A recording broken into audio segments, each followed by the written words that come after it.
บายดีทุกคนสบายดีตอนแรงของวันที่16ทุกคนเนาะแต่ว่ามื้อนี้ก็เป็นอีกมื้อนึงที่ว่าเป็นโอกาสดีเนาะที่ทาง Rock Garden หรือว่า Rock Asian Garden ที่เขาเจ้าสิได้มาบูรณะเนาะมาซ่อมแปลงหรือว่ามาสร้างสวนดอกไม้อยู่ใกล้ๆห้องการของพวกเฮาเนาะถือว่าสวนดอกไม้นี่เพิ่นจะสร้างอ้อมหอบเลยเนาะอยู่ทั้งหน้าทั้งหลังและทั้งข้างนํเลยเนาะและมันก็เป็นอีกสิ่งหนึ่งเนาะดีสำหรับสิ่งแวดล้อมของพวกเฮาเพราะว่ามันจะช่วยให้พื้นที่ของในเขตนี้สีเขียวเนาะ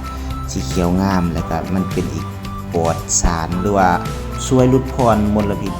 ทางอากาศนํเนาะแต่ว่าและมันก็เป็นอีกสถานที่ท่องเที่ยวเนาะสถานที่พักผ่อนหย่อนใจบ่ว่าจะเป็นการออกกำลังกายบ่การเรียนรู้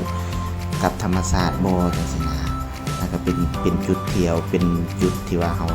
จะได้มาเที่ยวชมถ่ายรูปอย่างต่างๆคล้ายๆคือสวนสาธารณะนี่เนาะมันจะมีต้นไม้ร่มเย็นๆจังซี่เนาะที่เฮาเห็นนี้เนาะอันนี้เป็นตัวอย่างรูปภาพที่เฮาให้เบิ่งเนาะถ้าว่ามันแล้วมันสำเร็จมันก็อาจจะประมาณนี้เนาะและมันก็เหมาะสมสำหรับผู้ที่ว่าอยากออกกำลังกายบ่ว่าจะเป็นตอนเช้าตอนแลงเนาะส่วนเฮานี่เนาะและมันถ้าหากว่ามันสำเร็จแล้วเนาะมันก็จะมีบ่อนพักผ่อนบ่อนย่างชมเที่ยวชมเบิ่งทิวทัศน์นี่เนาะ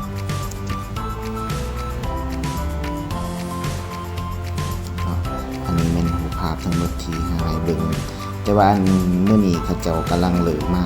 สร้างมาบูรณะเนาะกำลังมาอุกมาไทยอีกคิดว่าประมาณกลางปีนี้อาจจะสำเร็จคิดว่า